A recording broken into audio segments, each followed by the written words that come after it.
ગાંધીનગરમાં વીસી કર્મચારીઓ દ્વારા દેખાવ કરવામાં આવ્યા। સત્યાગ્રહ છાવણી ગ્રાઉન્ડમાં એકત્ર થઈને કર્મચારીઓએ દેખાવ કર્યા। પડતર માંગણીઓને લઈને વીસી કર્મચારીઓ દ્વારા દેખાવો કરવામાં આવ્યા છે। છેલ્લા 8 વર્ષથી પડતર પ્રશ્નોનો નિકાલ ન થતા આ પ્રદર્શન કરવામાં આવ્યું છે। વીસીને પગારના બદલે કમિશન આપવામાં આવી રહ્યું છે। કાયમી પગાર, સરકારી લાભ આપવા માટે થઈને માંગણી કરી રહ્યા છે। કોરોનામાં મૃત્યુ પામેલા કર્મીઓના પરિવારને વળતરની પણ માંગ કરવામાં આવી છે। પોલીસે પ્રદર્શન કરી રહેલા કર્મચારીઓની અટકાયત કરી છે।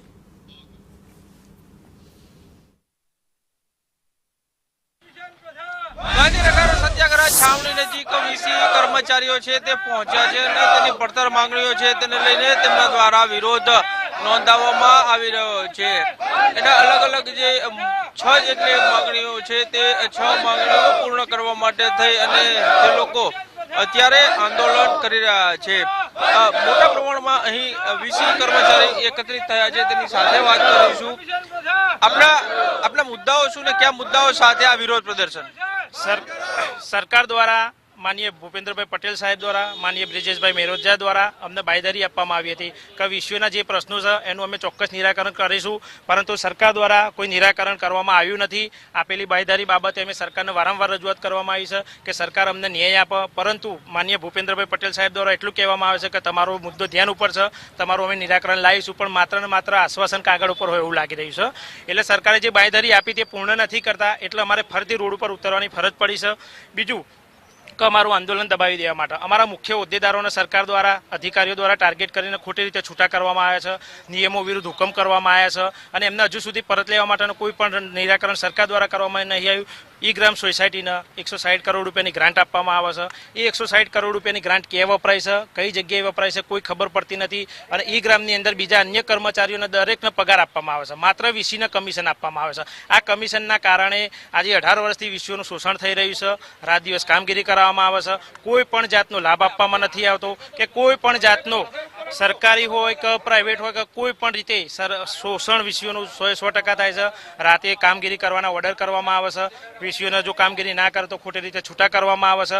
જો વીસી ના દબાય તો ટીએલઈ ડીએલઈ દ્વારા ખોટી રીતે ટીડીઓના ગેરમાર્ગે દોરીને વીસીઓને છૂટા કરવામાં આવે છે। કહી શકાય કે એવા ઘણા બધા મુદ્દા છે કે જેના કારણે વિશ્વનું આજે આર્થિક રીતે ગણો કે સામાજિક રીતે ગણો કે બધી જ રીતે શોષણ થઈ રહ્યું છે। એક જાતનું એક વાઇડ શોષણ કહેવાય। સરકારની એક નૈતિક ફરજ છે કે દરેક કર્મચારી હોય, દરેક નાગરિક હોય, એનું નિરાકરણ સરકારે લાવવાની ફરજ છે। આજે સરકાર એટલે મા બાપ કહેવાય, પણ આજે મા બાપ જ જો અન્યાય કરતી હોય અને આજે છોકરાઓને રોડ ઉપર ઉતારવાની ફરજ પડી હોય તો એ ખરેખર સરકાર માટે એક શરમજનક બાબત છે। અને આપણે પૂછવા માંગીશ કે આપનું આ આંદોલન છે, વિરોધ પ્રદર્શન છે, જો આપની માંગણીઓ પૂર્ણ નહીં કરવામાં આવે તો આગામી સમયમાં શું આયોજન? જો સરકાર અમારા માંગણી પૂરી નહીં કરે તો અમે આગળના પણ 10 દિવસ પછી અમે સરકારના સ્ટેપ બાય સ્ટેપ અલ્ટિમેટ આપતા રહીશું।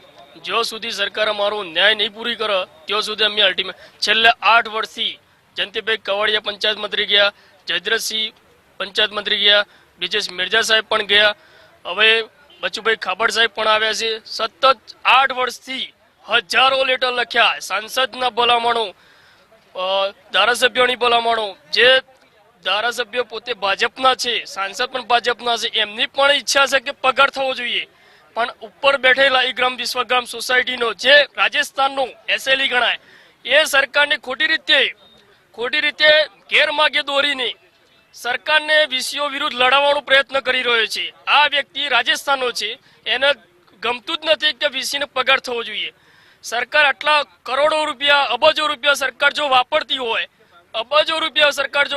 હોય, તો 14,000 ગ્રામ પંચાયતના ઓપરેટરો જે છેલ્લા 18 વર્ષથી ગ્રામ પંચાયતમાં સરકારની તમામ યોજનાઓ અમલ સુધી ઈ-ગ્રામ વિશ્વગ્રામને વિશ્વ લેવલનો રેકોર્ડ પણ લાવવામાં વીસીઓનો મહત્વનો ફાળો છે। રેશન કાર્ડની કેવાયસીમાં પણ વીસીઓએ મહત્વનો ફાળો છે। દરેક યોજનાઓ જે સરકારની કેબિનેટમાં ચાલે છે એ યોજનાઓનું સફળ માત્ર ગ્રામ પંચાયતનો ઓપરેટર જ કરી રહ્યો છે, છતાં ઉપરના અધિકારીઓ મલાઈ ખાઈ રહ્યા છે, જેમનો પગાર સરકાર આપી રહી છે। તો અમારા ગરીબ વીસીઓનું શું?